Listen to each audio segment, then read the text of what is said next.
afternoon mga ka-tribe. Today, we're going to cook a special dish from the Philippines. It's called Tinupig. This specialty dessert is especially known in Ilocos region. Okay ka-tribe? These are the ingredients. We have the coconut, grated coconut. We have the glutinous powder. We have the coconut milk. And we have the brown sugar. We are going to use also banana leaves. Okay, mga ka-tribe? We're going to cook the coconut, grated coconut, so that this is an experiment. Because back home, we're not cooking the grated coconut. We just mix it. But today we will experiment. We have to do half part is we have to use cooked grated coconut, and the other one is we're not going to cook. Okay, mga ka-tribe? Let's go! Okay, we put the grated coconut in the pot. We put a little bit of water because this is dry. And then we put brown sugar.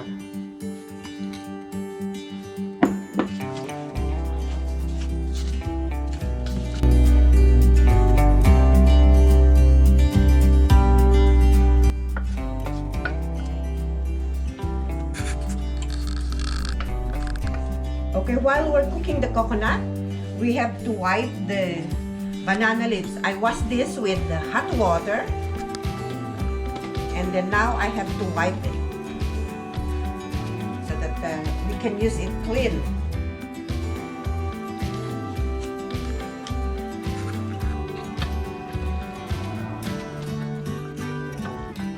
Okay guys, luto na ito. Palamigin lang natin, and then we will mix it in our tinupig mixture, okay? Okay, now guys, we're going to mix all the ingredients. Okay, we're going to put the glutinous rice.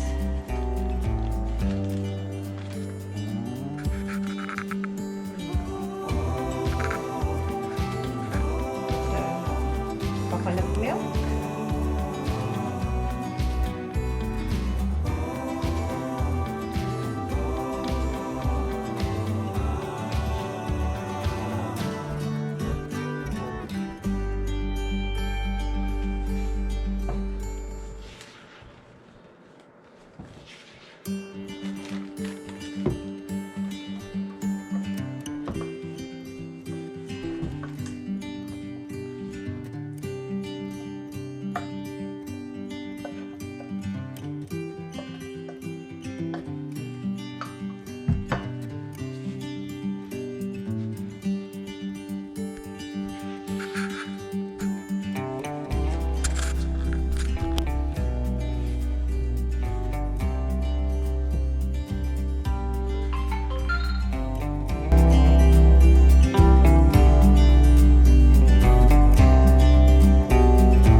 Okay, now guys, this is now ready. It's thoroughly mixed. Okay, so we're going to mix also the grated coconut that's not cooked. So we have two with the one was cooked coconut, and the other one is uncooked. Okay, now guys, we're going to mix now this other mixture. It's only uncooked, the coconut, grated coconut that we are going to put. It's only uncooked. But the other one is we cook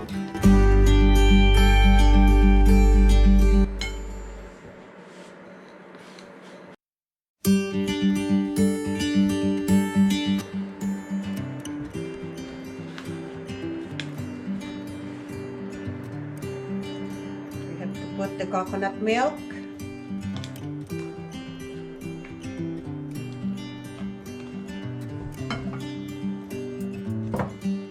Back home, we always make this during Christmas time. It's popular back home, this kind of we call it, I don't know if this is dessert or because it's sweet. So it's good. It's good. It's a good merienda for us. And it's good while you're drinking your coffee.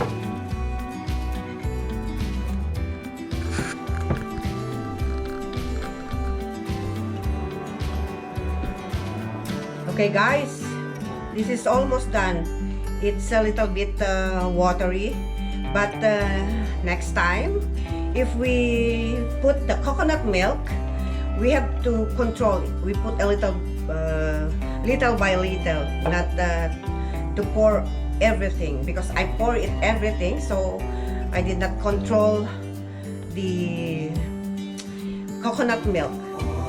But it's okay, even though it's a little bit watery, but this is soft. When it's cooked, it will be soft. Okay, now we're going to put it inside the oven.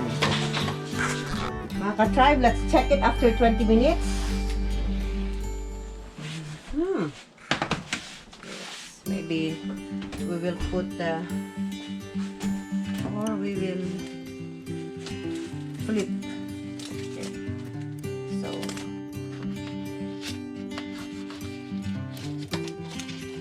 okay guys, we have to flip, and then we will put it back in the oven for another 20 minutes.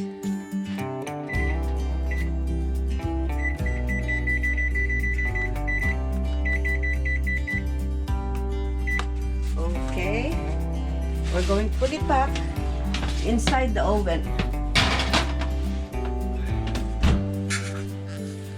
Ito na mga ka-tribe, naluto na, and we will try. See, malambot dahil the dough that we make is a little bit watery. So ito ang tinupig ng mga Ilocano, mga ka-tribe. Okay, come on. You can taste it. Okay.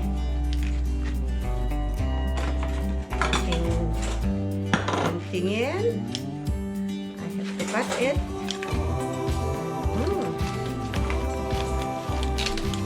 Oh, I'm excited. Looks very yummy, huh? Oh boy, oh boy, looks like so good. Look at that, guys, huh? It smells like tinupig talaga. Yes, because of the we wrap it with the banana leaves. Still hot.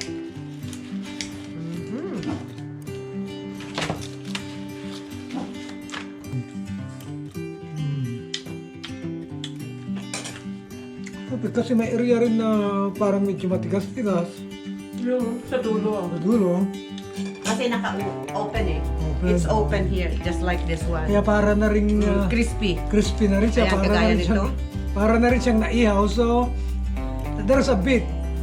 Alam mo na yung taste, yung trace nung niluto mo sa uling dahil nga to, medyo crunchy siya kaunti sa dulo. Sa dulo, crispy. But everything ay pliable o soft siya. Pero itong dulo, kasi yan nasa dulo, no? And we did not tie the end. Yeah.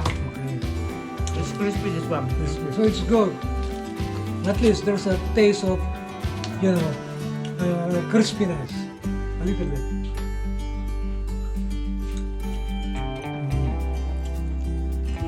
Very good mga ka-tribe. No? Tamang-tama lang talaga, no? At tamang-tama ang tamis. Tamang-tamang pagkakaluto.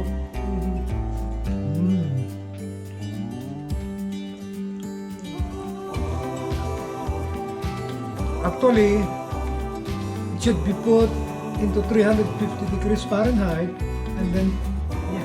30 minutes, 30 minutes. Kasi malalaki ito eh. Malalaki itong gun. Kumbaga san, this is a very generous size of tupig, ano? Kadalasan yung tupig sa atin, halos kalahati lang ng taba niyan, no? But my love put it so generously, no? Kasi para magkasya yung Yung banana leaves. Dalawang That's balot. the reason why 30 minutes din dahil nga makapal. Pero kung manipis yan, 20 minutes will do. Okay? So tingnan din nyo, kung makapal yung nilagay nyo, you have to add additional minutes. No? Pero kung manipis lang yan, kagaya ng talagang pangbenta, 20 minutes Yeah. good na. The one we are buying in Halos Ilocos, kalahati lang Gaya. ito. Wala pang kalahati. Ito, Ang nipis-nipis. Parang manipis. 1/4 lang ng 1/3 or good. Kasi ito naman, hindi naman pambenta. Pangkain lang. Kung bibenta namin to, isang piraso, baka $3. Dahil mataba. Alright. So, mga ka-tribes, kung nagustuhan ninyo ang video ito, no? Please subscribe, okay? Like, at put your comment. And don't forget to press the notification button. Piliin po ninyo yung all. At Para talaga ma-notify kayo every time we have vlog. at saka hindi ma-scam kasi minsan naghihigpit si Lolo si YouTube, ano? Ayaw niya nung nagpipindut-pindutan lang. Gusto niya yung talagang nagustuhan ninyo. So you have to click the like, okay? And then you subscribe. And then you press the notification button at piliin nyo yung all. Kasi tatlong option po yun. All, personalize, at saka yung none. So kung talagang gusto po ninyo, ay dapat yung all. Kasi po mahigpit si YouTube po, no? Kaya para matulungan din po nyo kami dahil alam naman yung mission namin, ano? Na ma-qualify and then magamit po natin ito as a vehicle to reach out people who are in need. So, pagpalain po kayo ng Panginoon at sige po, sa suporta ninyo, alam po namin na maabot po namin Yes. yung finish line. God bless us all. And please subscribe,